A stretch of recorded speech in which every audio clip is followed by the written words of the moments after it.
ఒక మధ్యాహ్నం రవి అనే చిన్న పిల్లవాడు ఊరి రోడ్డు మీద నడుచుకుంటూ వెళ్తున్నాడు. పెన్నీ కనిపించింది.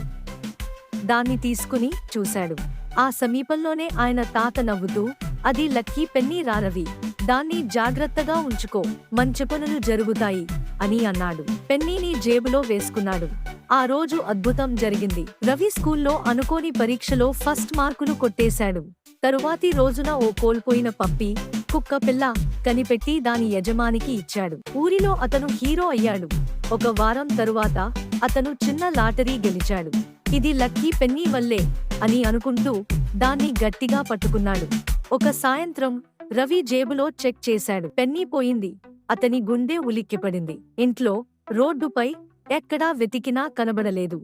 పెన్నీ లేకపోతే నా అదృష్టం కూడా పోయిందన్నమాట అనుకుని గుండెపోటుగా కూర్చున్నాడు. కాని మరుసటి రోజు ఏమి చెడుగా జరగలేదు. ఒక్కసారిగా రవి నవ్వుకున్నాడు. అదృష్టం పెన్నీ వల్ల కాదని, తన నమ్మకం, ధైర్యం, మంచి పనుల వల్లే వచ్చిందని గ్రహించాడు. అతను కొత్త సాదాసీదా నాణెం తీసుకుని జేబులో వేసుకున్నాడు. ఇప్పుడు పెన్నీ లేకున్నా తాను తన అదృష్టాన్ని తానే సృష్టించుకోవచ్చు.